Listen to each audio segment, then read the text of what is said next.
Hastings, my friend, tell me, to blow up the English Parliament, was it a sin or a noble deed? Oh, it's no good asking me, old son. I was never much of a one for politics. Where's Mrs. Japp tonight, then? She can't abide fireworks. Ah, the noise disturbs the delicate sensibilities of many ladies. Maybe, maybe. I think it's more that she doesn't like to see people enjoying themselves.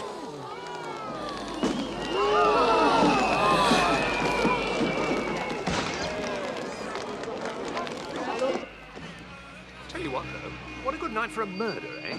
I mean, if somebody wanted to kill anybody, nobody would know if it was a gunshot or a firework. But not so good, my friend, if your chosen method is strangulation. No, that's true. No. Or poisoning, come to that. Yes. You're pulling my leg. Yes, Hastings, we pull ever so gently the leg.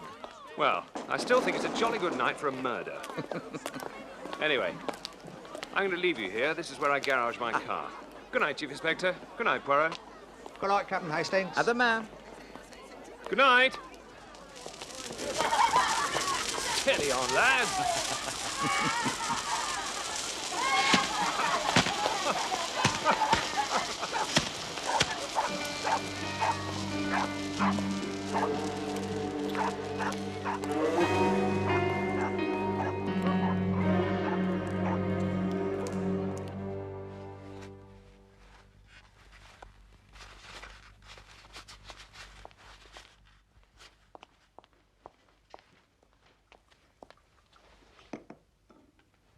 You won't forget your dental appointment at 11, will you, Mr. Poirot?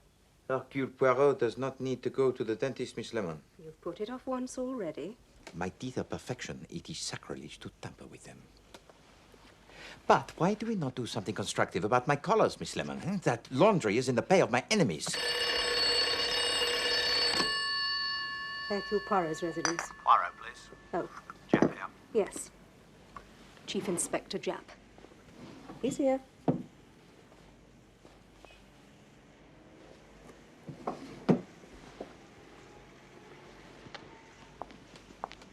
Good morning, Chief Inspector Japp. Here's a strange thing, Poirot. You remember how we stopped at the end of Bardsley Garden Mews last night, where your friend Hastings keeps his car? And Hastings was saying about how the sound of a shot could be covered by the noise of a firework? Yes. Well, someone did it. Really? Not murder, looks like suicide. But they're not entirely happy about it. I'll meet you there in 1 hour. Cancel all my appointments for this morning, Miss Lemon. But I... Good of you to spare the time, Poirot. No, not at all. But I hope you appreciate, my friend, the urgent business I have had to cancel to be here. Oh, really? Oh, yes.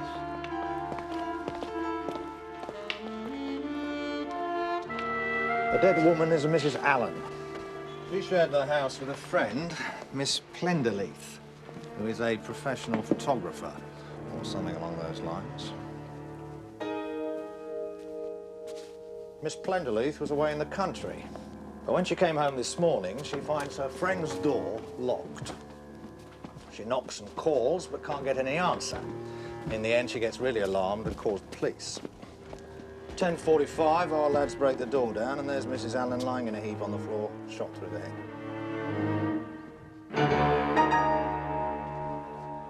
Right, Brett, what's the trouble? Well, the position's all right. If she shot herself, she'd probably have slipped from the chair into just that position. But? The prints on the gun, sir, they're the problem. Bit of a thumbprint and a forefinger, and that's all. Just what you get from someone trying to press the dead woman's fingers on the gun and not doing it very well.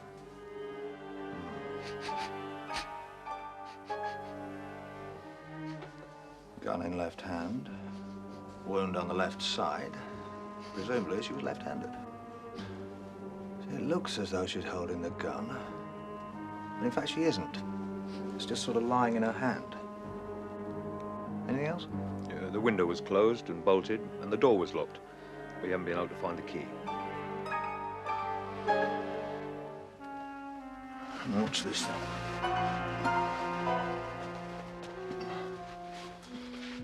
Might mean something. Anything strike you? I was looking at the watch.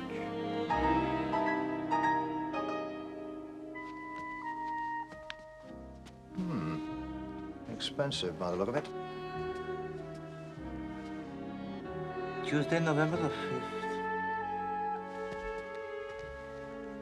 How long has she been dead? She died at about 11:30 last night.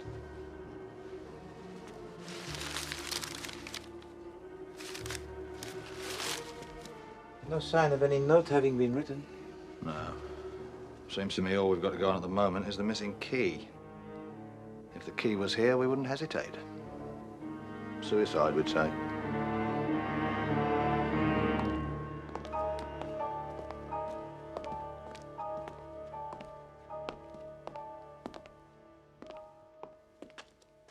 This must be a terrible shock to you, Miss Plenderleith.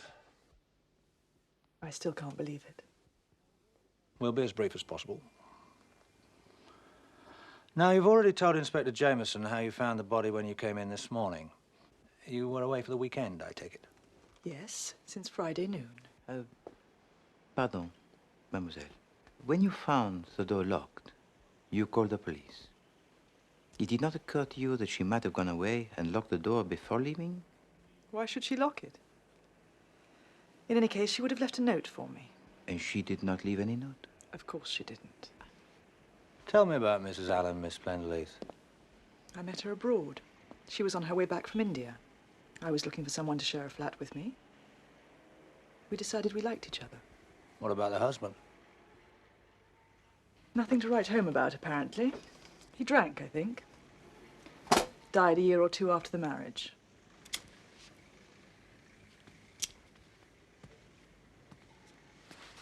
Do you know if Mrs. Allen was in any financial difficulties? No, I'm sure she wasn't. Did she have any particular man friend? Or men friends? She was engaged to be married again, if that answers your question. What's the name of the man she was engaged to?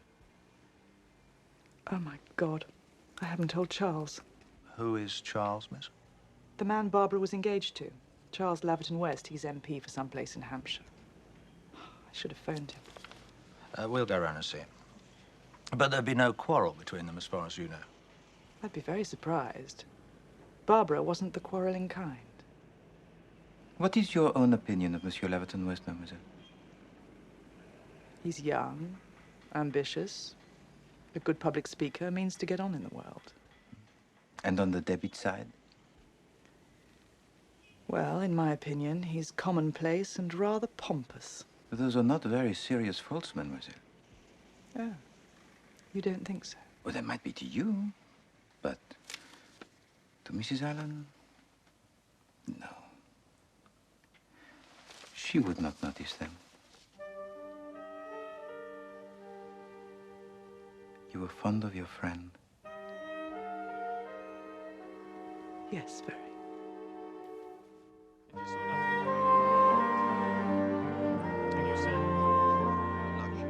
I know this must be upsetting for you, Miss Plenderleith, but there are just one or two more questions I'd like to ask you.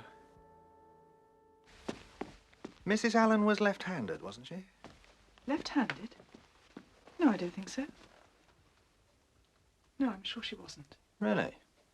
You see, Mrs. Allen was shot in the left temple, and the gun was in her left hand.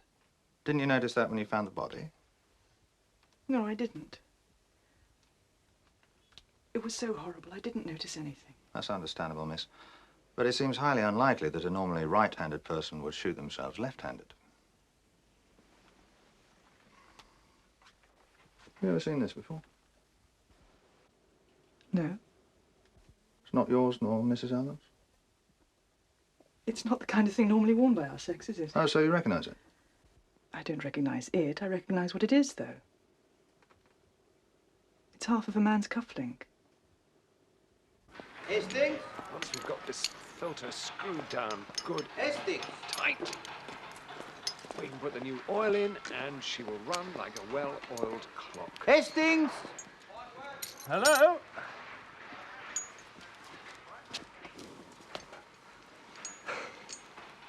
What are you doing, Hastings? Well, I thought I'd just do some work on the car. But you were to ask questions, Hastings, to sound out local opinion. Oh, I've done that. Freddie? Freddie's helping with the oil filter. That'll go. Finger tight for now. We'll put the spanner to it then for putting a new gasket. Right. This is Mr. Poirot. How are you? Hiya, Gov. I'm Fred Dog. You can call me Freddie. Hello, Freddie. Freddie's got the goods. Did you see something last night?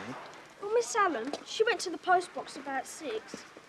About 9:30, though, a car pulled up. Standard Swallow Saloon. Rubbish, really. But it looked smart. A man got out. He was about 45, well set up. Military-looking gent. You've seen him before? Yeah, a couple of times. Dark blue overcoat, toothbrush moustache. He was in there for about an hour. I saw them come out together. So you saw him leave? I don't miss much, Gov. Then you heard what they said, of course. Yeah. He said, think it over and let me know. And she said something, and then he said, so long. And the way they talked, they were friendly, yes? Can't always tell what else, can you? But they seemed all right. You didn't hear what Mrs. Allen said? Nah, she was sort of round behind the door. Now, look here, my boy. I want you to answer my next question very carefully. If you don't know the answer or can't remember, you just say so. That clear? Ask the question. Which of them shut the door? Mrs. Allen or the gentleman? I think the lady did. No, she never. It was him. He pulled it to with a big bang and then got into the car really quick. Yeah. Here you are, my boy. You seem a bright kind of shaver. Here's sixpence for you. That's very kind of you, sir. But you couldn't see a way to making it shilling, could you? Go on, clear off.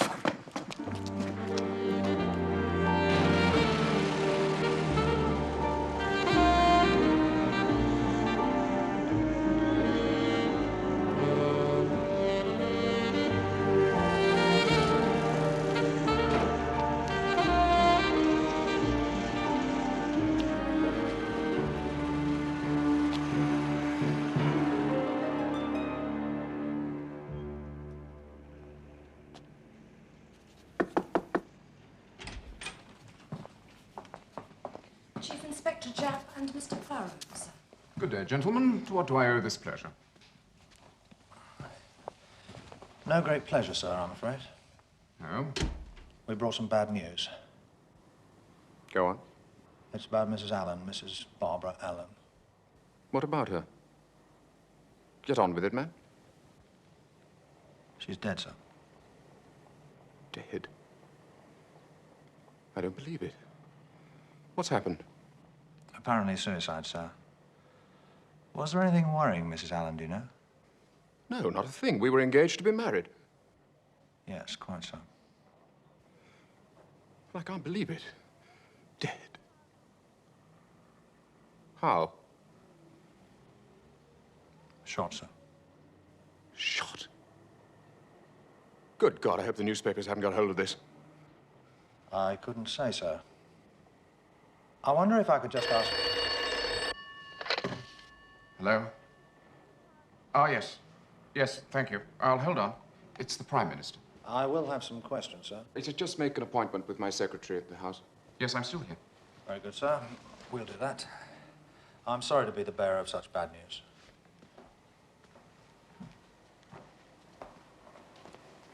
Pardon, monsieur. Allow me to express my deepest sympathy at your loss. Yes, right, thank you. Stiff upper lip, you know, that's the British way. Magnifique. By the way, sir, was Mrs. Allen left-handed? Left-handed? No, I don't think so. Can't say I ever... No, she was right-handed, I'm sure. Ah, Prime Minister. No, not at all, Prime Minister. Yes. Yes, everything's ready for you.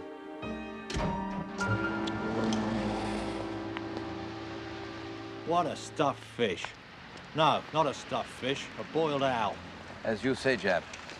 More concerned about the newspapers than his fiancée being dead. Plenderless girl was quite right about him. Mind you, he's a good-looking chap. Might go down well with some women. Perhaps. But it would not do, I think, for them to have a sense of humor. The important thing is, everyone seems agreed that Mrs. Allen was right-handed. Yes. Of course, one must not jump to conclusions, mon ami. Never mind about jumping to conclusions, Poirot. This is a murder we're dealing with.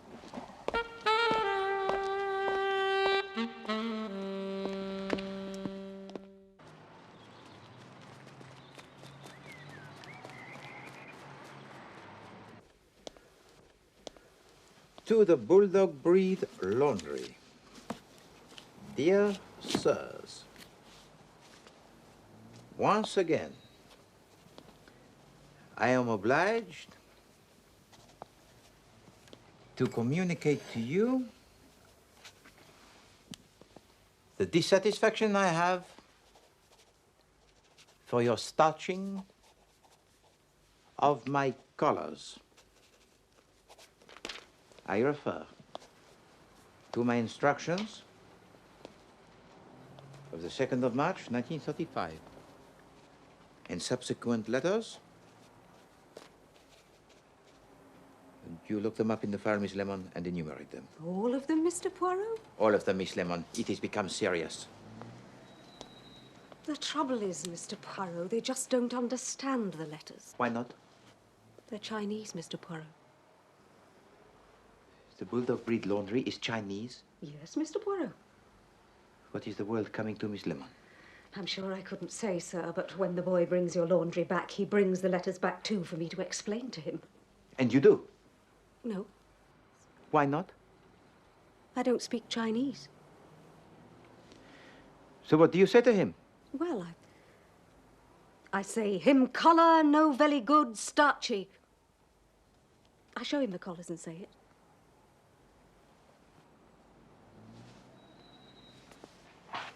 Hastings, my friend, you spent some years in China, did you not? No, absolutely. Fine fellows, fine fellows. Did you ever have any trouble with your laundry? Yes, I did, as a matter of fact.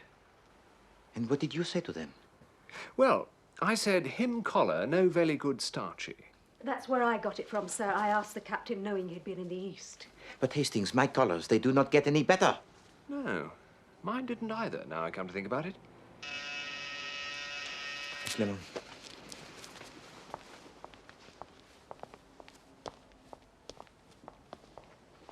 Why don't you get yourself some turned-down collars, Poirot? They're much more the thing, you know. The thing, Hastings? Do you think Poirot concerns himself with mere thingness? No. No. No, I see that. The turned-down collar is the first symptom of decay of the grey cells. It's Chief Inspector Jack, Mr. Poirot. Well, she's out of it. Good morning, Chief Inspector Japp. Yes, well, good morning. Now, who is out of it? Plenderleith. She was playing bridge in Essex up to midnight. We've got to give up any idea of her being concerned in the business. A disappointment, Japp. You are still convinced we are dealing here with a murder? No doubts about it. Something I've been meaning to ask you, Poirot.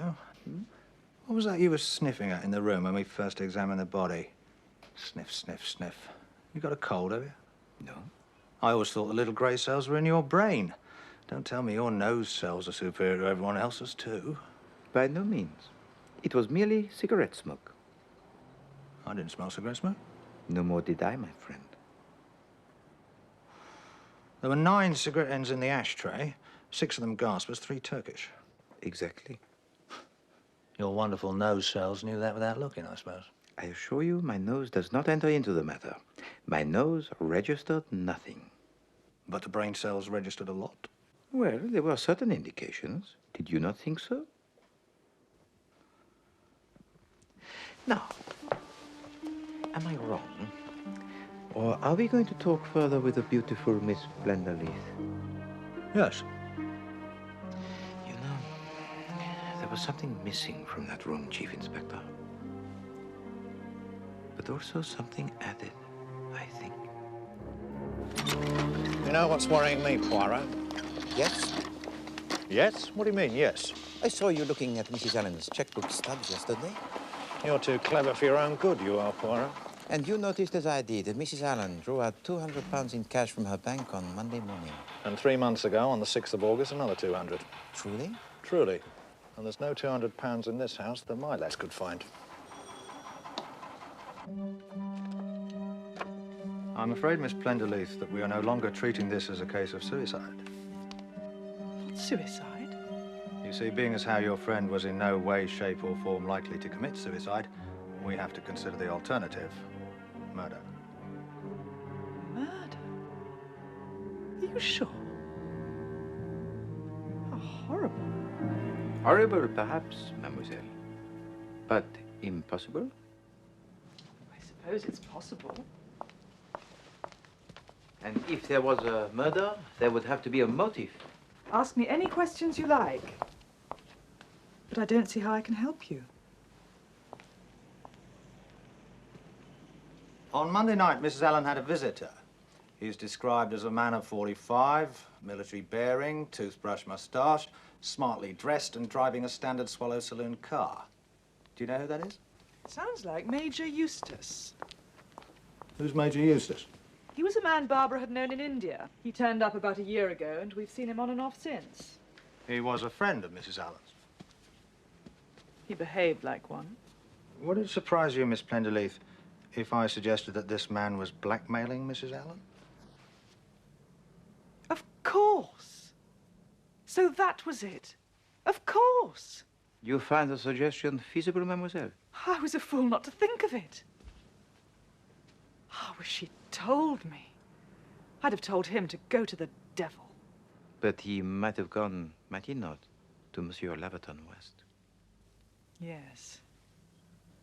Yes, that's true. Which room do you think Mrs. Allen would have received her visitor in? Oh, probably in here. On the other hand, if she wanted to write a cheque or anything of that kind, she'd probably take him upstairs. There was no question of a cheque.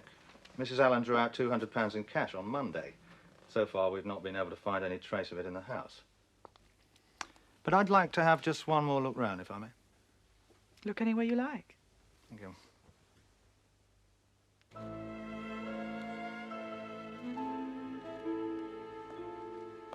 Would you like to sit down? Thank you.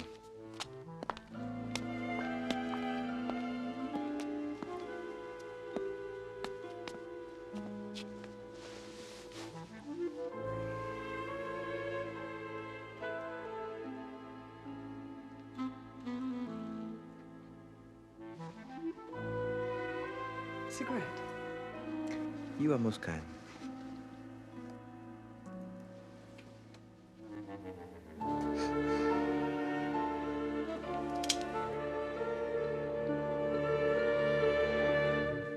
This cupboard under the stairs, Miss Plenderleith. It's locked. Yes, I've already found that out. Could I have the key, please? I don't know where it is. Oh, that's too bad. Don't want to have to break the lock. No. It might be upstairs.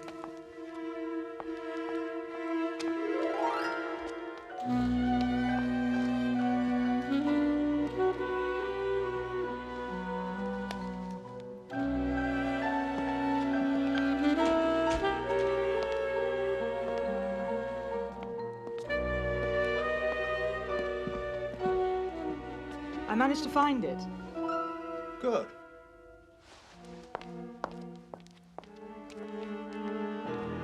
We keep it locked. Otherwise, one's umbrellas and things have a habit of getting pinched. Very sensible.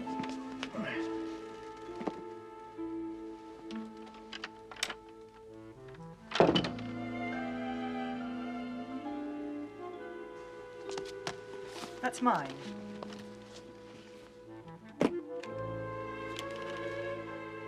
It came back with me yesterday morning, so there can't be anything there. Just as well to be on the safe side.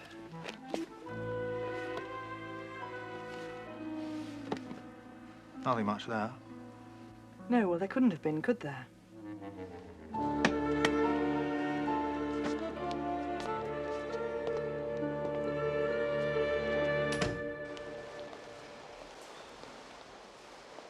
Sorry to bother you again, Mr. Laverton West. Couldn't it have waited? This sort of inquiry is often inconvenient, sir. I don't mind the inconvenience if I see the results. Have you any idea yet, Chief Inspector, what caused Mrs. Allen to take her own life? Well, perhaps it will be more understandable, sir, if I tell you that it was not suicide, but murder. What are you talking about? Have you any idea, Mr. Laverton West, who might have any conceivable motive? No. It's bizarre. The mere idea is unimaginable. She never mentioned any enemies? Anyone who might bear a grudge against her? Never. Do you know Major Eustace? Eustace? Eustace?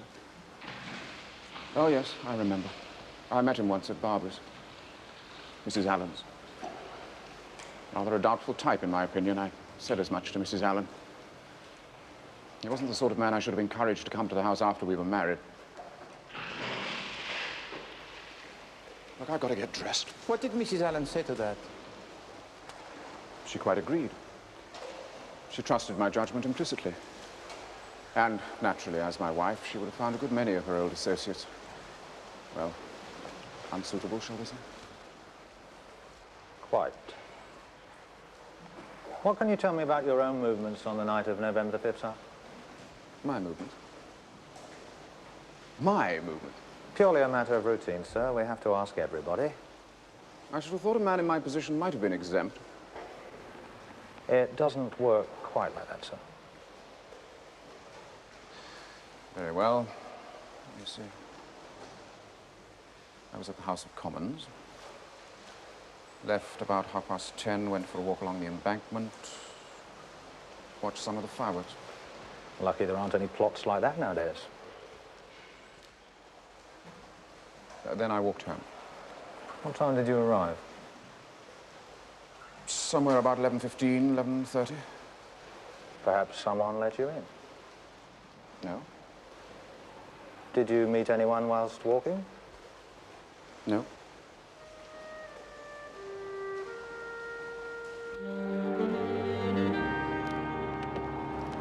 What an alibi. So feeble, it must be genuine. No, I'm not bothered about him. It's the Plenderleaf girl that worries me. I'd still like to know why she got so hot and bothered about that briefcase. That's something in your line, Poirot. You like chasing about after the kind of triviality that leads nowhere.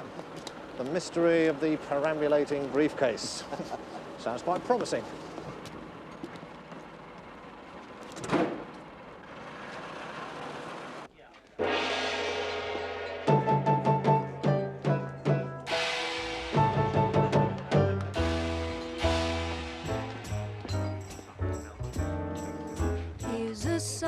Tantalizing ditty, the tune is catchy and the words are witty. Could be it's a country or a city. Is it Tokyo? No, you gotta work south a little. Is it Kokomo? No, you gotta work east now, boys. Here's a crew who says Oriental has a native beat that's fundamental that came way before the Continental. Is it Mexico? Nunca, nunca. Is it Borneo? You're getting warmer 'cause it's Hindustan,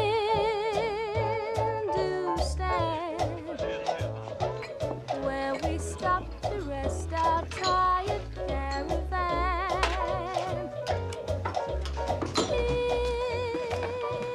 Hindustan, where the painted peacock proudly spread his fan. Major Eustace in the club. Major Eustace. Yeah? Chief Inspector Japp, Scotland Yard. Oh, yes? Drink? No, thank you, sir. Might we have a word? Yes. Shall we go over here?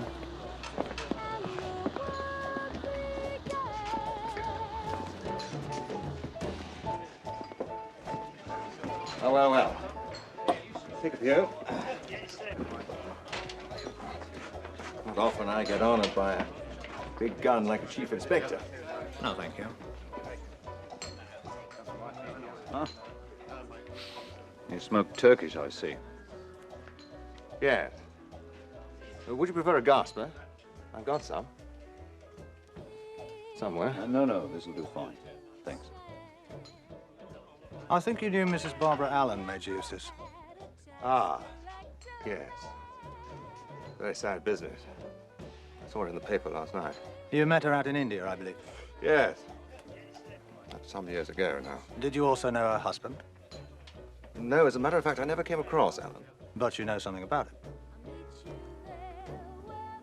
I Only was by way of being a bad hat. Of course, that was only hearsay. Mrs. Allen never spoke about it. Never. What I want to know is, did you see Mrs. Allen on the night of November the 5th? Indeed, I did. You called at her house, I think. That's right. She asked me to advise her about some investments. She gave no hint about contemplating suicide. Not the least in the world. As a matter of fact, when we said goodbye, I said I'd ring her up soon and we'd do a show together. You said you'd ring her up. Those were your last words? Yes. Curious. I have information that you said something quite different. My information is that what you actually said was, well, think it over and let me know. Not quite the same thing, is it? Well, I think what I said was that she should let me know when she was free. I mean, you can't expect a man to remember word for word. Excuse me, Major. Deirdre says we need some more gin from the cupboard. Ah. Get a couple of bottles out, will you, Trevor? Right. You own this place, do you, Major Eustace? Wish I did. Little gold mine, this.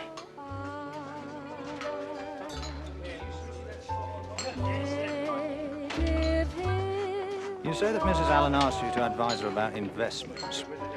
Did she by any chance entrust you with a sum of £200? What the devil do you mean by that? Well, Mrs. Allen drew out the sum of £200 in cash from her bank. Some of the money was in £5 notes. They can be traced by their numbers, of course. Well, trace them, then, and be damned to you.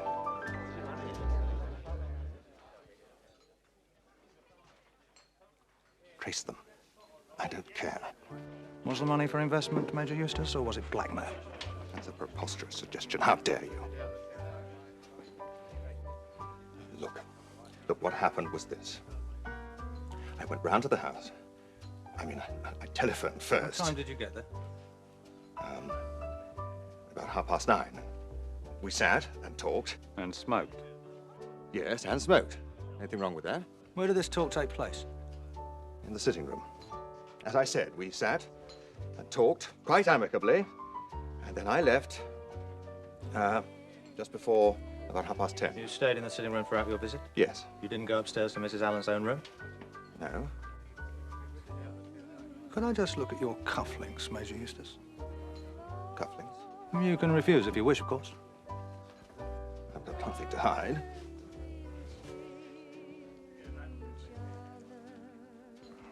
When did that happen? What? Well, one of them's broken. Oh, I know. I noticed it this morning. Doesn't show if I put that head on the inside. Would it surprise you to learn that it happened when you were visiting Mrs. Allen's? Well, I've not denied I was there. Yes, but that piece of cufflink was found not downstairs in the sitting room, but upstairs in Mrs. Allen's own room. There in the same room where she was murdered. Murdered? Yes, and where a man sat smoking the same kind of cigarettes that you smoke. Are you trying to frame me?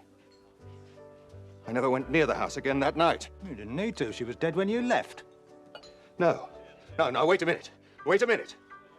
You've got someone who heard me talking to Barbara on the doorstep. You said... They heard you talk to her, then pretend to wait for her to answer and then talk again. That's an old trick. Oh, my God, it isn't true. Robert Erskine Eustace, I must ask you to accompany me to the police station. Oh, my God.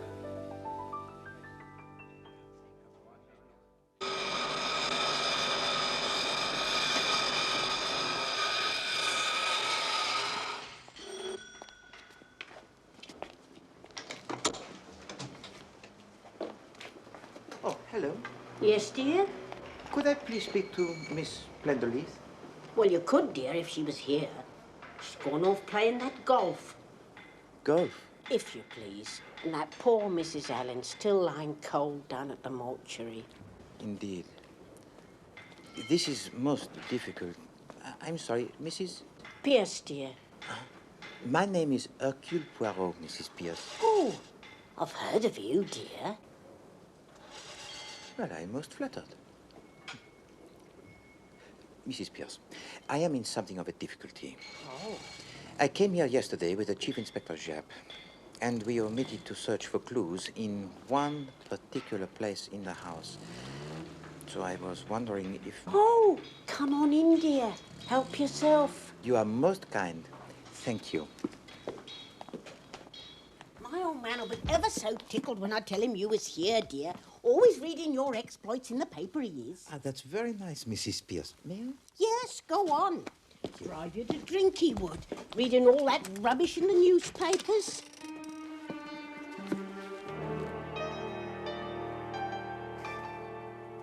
Mrs. Pierce, where does Miss Plenderleith go to play the golf?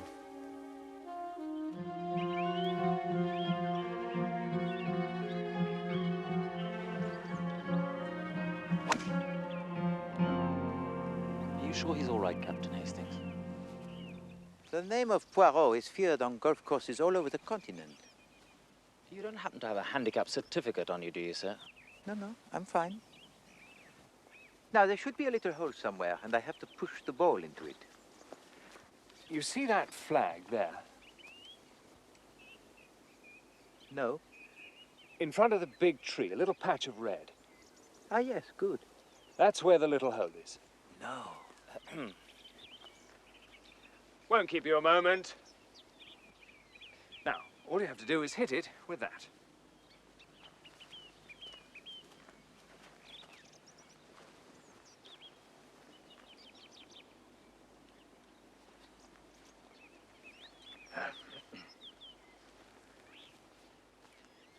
Go ahead.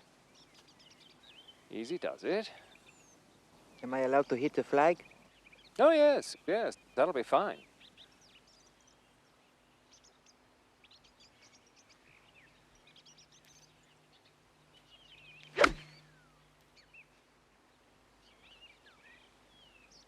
No, it will not hit the flag, I think. Oh. Bad luck. Hastings, how will we ever catch up with Miss Plenderleith if you take so many hits each time? Well, we can't. She started out an hour and a half ago. We might see her coming back on one of the parallel holes. I do wish you'd stop rummaging around in the dustbins. Ha. Not another one. Number 3, Hastings. Someone's having a bad day. People do break clubs, you know. Well, 3 clubs in 3 holes? Well, what then? Well, Miss Plenderleith is getting rid of some golf clubs in a place where she thought they would never be noticed.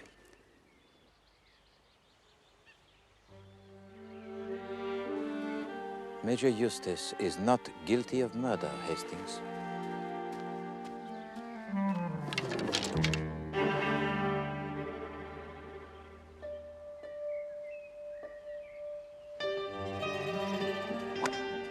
Lost your ball again, Poirot. Shh. Keep out of sight.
We've seen enough, Hastings. I must regretfully abandon our most interesting game and go and telephone the Chief Inspector Jab. Come on.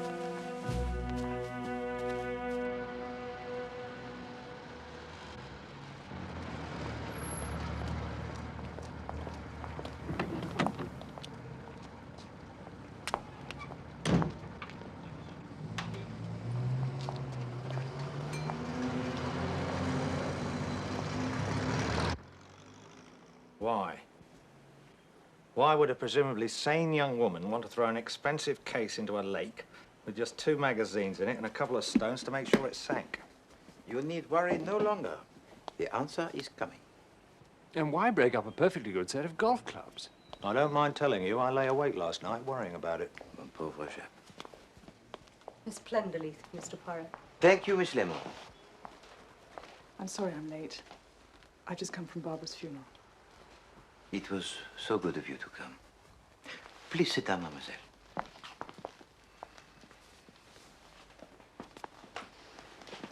I have certain news to give you. I read it in the papers. Major Eustace has been arrested. It was murder, then? Oh, yes. The willful destruction of one human being by another human being. And now, mademoiselle, I'm going to tell you just how I arrived at the truth in this matter. He has his methods. I humor him, you know. To begin with, there was the smell of the cigarette smoke. Which I didn't smell. Precisely. And yet the ashtray had in it no fewer than the stubs of 9 cigarettes. So it was odd, eh? Very odd that the room should smell as it did. Perfectly fresh. Oh, so that's what you were getting at. The next thing that attracted my attention was the wristwatch worn by the dead woman. What about it? It was worn on the right wrist. Now, in my experience, it is more usual for the wristwatch to be worn on the left wrist. But now, my friends, I come to the writing bureau. Yes, I thought we'd come to that. Yeah, the blotting pad had on top a clean, untouched piece of blotting paper. The sheet was clean because Barbara hadn't written any letters that day. Yes, she had. Freddie saw her post some letters at 6 o'clock. Well done, Hastings. So what then happened to the piece of paper on which she had blotted her letters? But there was a second curious detail about the writing desk. Perhaps you, Jep, can remember the arrangement of it. Allow me.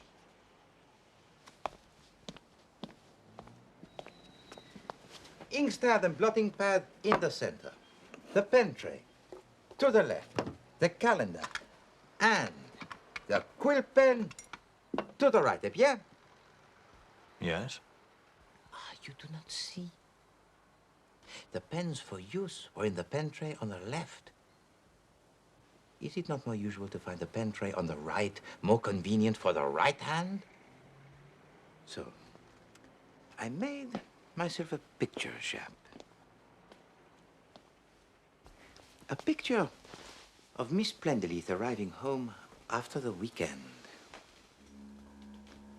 A picture of Miss Plenderleith opening the door and finding her friend lying dead with a pistol clasped in her hand. Barbara? Her left hand, naturally, since her friend was left-handed. In spite of everything Miss Plenderleith has done to convince us that her friend was right-handed. There is also a note addressed to you, mademoiselle. It was, I fancy, a very moving letter about a young, gentle, unhappy woman driven by blackmail to take her own life. I think almost at once the idea flashed into your head. Let him be punished. You take up the note and the top sheet of blotting paper. Then you go downstairs and light the fire and drop both into the flames.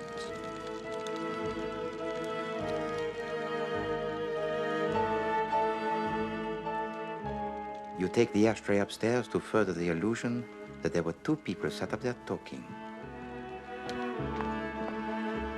You also have a lucky break. You discover a fragment of Major Eustace's cufflink in the sitting room. You take that upstairs too.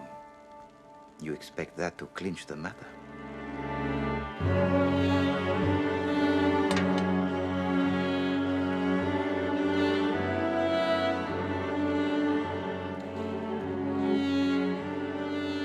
You take the pistol from her left hand. You wipe it clean and put it back in her left hand. You bolt the window and lock the door. There must be no suspicion that you have tampered with a room.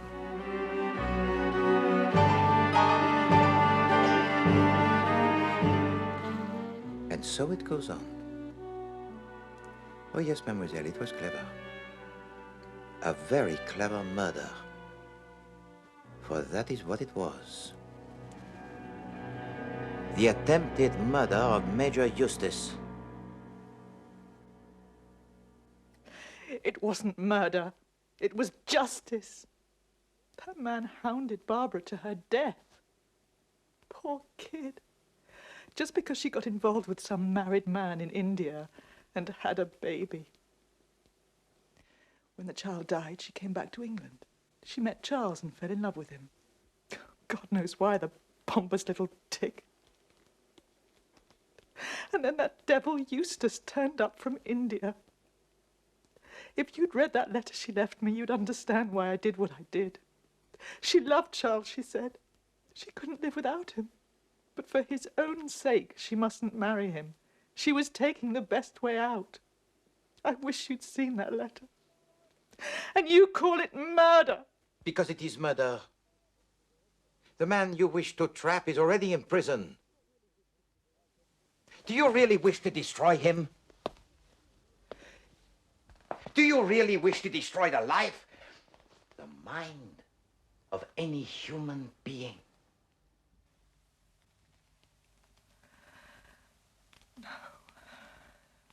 No, I don't. I wish I did. But I don't.